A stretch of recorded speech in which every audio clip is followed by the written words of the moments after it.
Welcome to the Thought SNOB Podcast. I'm Paula Swope. Let's get snobby.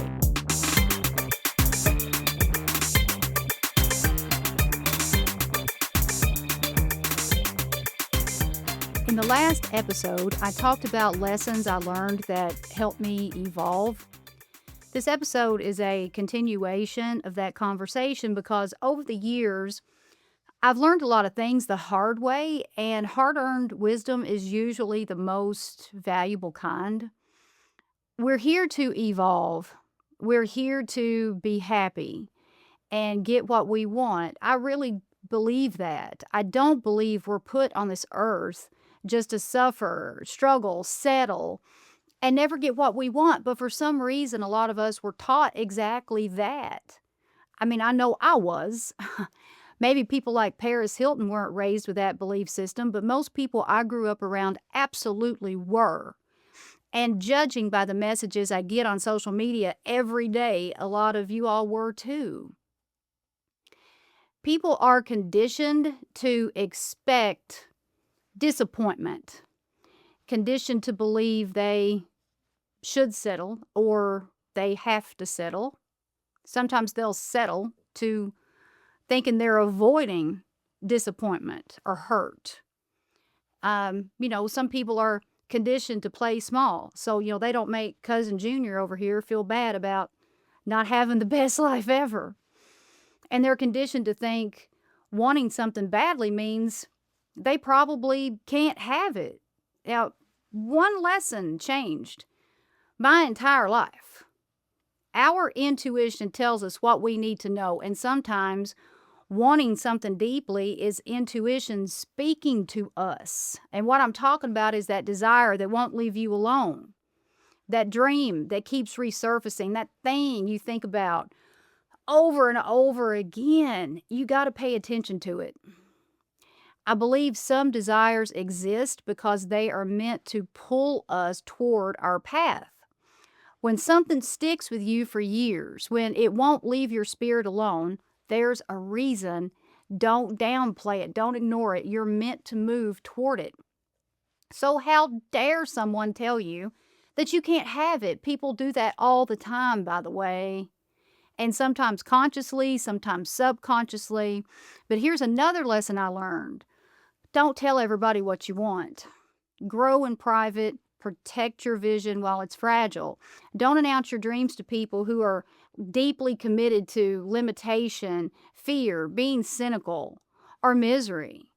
Miserable people cannot emotionally survive in environments where other people become empowered. And sometimes people discourage you not because your dream is impossible, but because they are terrified you'll actually accomplish it. So keep certain things sacred as you build your confidence. Don't tell people what you want until you become unswayable. Now, another major lesson I learned. You got to listen to your body. Your body tells you everything you need to know. Your body tells you things your mind will lie about. The mind is heavily influenced by conditioning, fear, ego, trauma, insecurity, socialization, and subconscious programming. But the body responds honestly.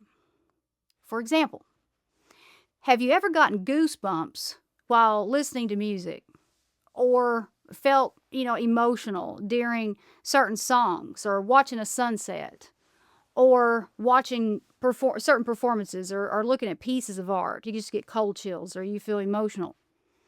There's actually science behind this. It's called frisson, and it's a psychophysiological response connected to emotion, dopamine, and the nervous system. And if you experience those chills or emotional waves, pay attention to them. Your body is responding for a reason. Your body is telling you that sound or that vision is healing you. Music is healing. Art is healing. Experiences can heal the body through our 5 senses. The second I hear Elvis Presley sing, I get emotional. And for whatever reason, Sabrina Carpenter's song, Please, Please, Please, gives me cold chills every single time. But I don't question it anymore. I just lean into it. I'll be driving down the road, crying, all emotional, listening to Elvis. When I'm not the least bit sad, it's not sadness. That's my body releasing what it doesn't need to hold on to. So I let those emotions out. And music for me is a channel for doing that. So you really stop dismissing these bodily experiences as meaningless. Research shows not everybody experiences frisson. Some studies estimate maybe half to 2/3 of people do. So to me, that feels like a gift. God works in mysterious ways, and I think this is one of them. Stay connected to your body. God doesn't speak to you audibly. Though, those chills, that's one way God communicates with us. When I was younger, I'd get goosebumps and never think twice about it. And now I realize my body was trying to communicate with me. And your body warns you about people and situations too. If you walk into a room and suddenly feel drained, if your energy changes around someone, if your personality shifts, pay attention. That's information. Whenever I'm around people who aren't good for me, I get extremely quiet. And it's because I can't think of things to say. It's like I'm blocked and I feel disconnected from myself. That's unusual for me. So now I recognize it as a signal. Awareness changes everything. And honestly, awareness is what led me to studying astrology last year. And I just completed my first semester, and incorporating astrology into my work in the self-help space has been a complete game changer. Astrology is incredibly sophisticated. It reveals patterns in human behavior, personality, emotional tendencies, motivations, cycles, strengths, wounds, and potential paths for growth. It helps explain why all of us are so different. And growing up, I was taught to fear astrology. I was told it was the devil's work. That is such an unbelievably ignorant belief system. There's no judgment in astrology. Astrology doesn't tell you you're bad, doomed, evil, or condemned. It provides information. It provides data. It provides awareness from what God created. And awareness gives us the ability to use our free will more effectively, which also comes from God. That's what makes it powerful. Astrology helped me understand something very important. And not everybody is here for the same experience. What I want may not be what you want. What fulfills me may not fulfill you. My path is not your path. So if we all come here for different reasons, why would we ever compare our lives to someone else's? Why be jealous? Why judge? Why compete? Those behaviors make less and less sense once you realize that everybody has different soul callings, lessons, and paths of evolution. Why do you think some people are plastic surgeons while others are librarians? It's different soul callings. What if those were decided before we physically manifested here? Hey, it's possible. Makes sense to me. So I won't discount that theory. And nobody alive right now knows for sure. Nobody. That's why I don't discount anything unless I have proof that it isn't true. So I stay very open-minded. Astrology has complemented my work in ways that honestly shocked even me. Definitely not devil's work, but I'll tell you what is devil's work. Living the exact same life for 90 years and arriving at the end full of regret. That usually happens for a few reasons. One, caring way too much about what other people think. Instead of doing what you want to do, you spend your whole life performing for approval. Big mistake. Huge. Another reason is subconscious programming. Once I understood how powerful the subconscious mind is, I realized mine was basically a landfill. It was full of other people's fears, other people's criticisms, other people's limitations, other people's trauma, other people's lies, and other people's opinions. And most people don't realize subconscious programming controls a massive percentage of human behavior. So become aware of your own beliefs. Do they control you in a good way, or do they control you in a bad way? Pay attention to your automatic reactions. If somebody says they bought their dream house, what's your first thought? If you hate your job, I want you to pay close attention to your first reaction when I tell you to quit.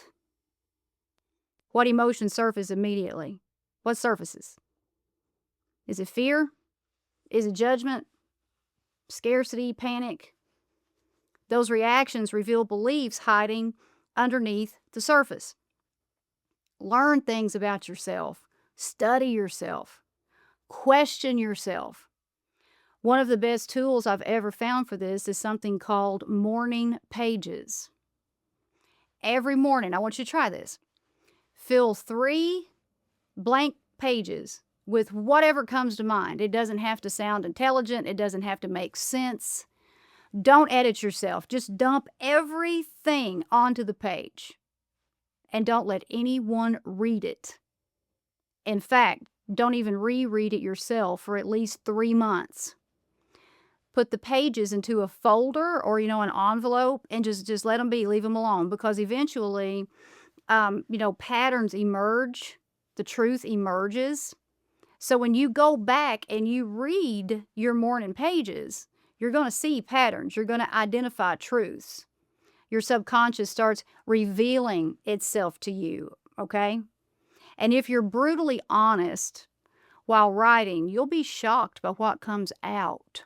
I strongly encourage you to write without a filter. Deepest, darkest secrets. Don't feel guilty about anything you write.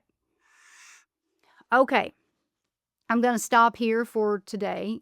This is the second episode about lessons I've learned throughout my life. And honestly, I've really enjoyed having these conversations with you. And if you haven't seen the first episode, just go back and look at last week's. And as always, I appreciate you listening, and I will see you again next week. The Thought SNOB Podcast with Paula Swope has been brought to you by Thought SNOB Media in association with Special Purpose Studios. All production, mixing, and sound engineering by me, Will Swope. We hope you've enjoyed this podcast. Please take a few seconds to give us 5 stars and leave a review.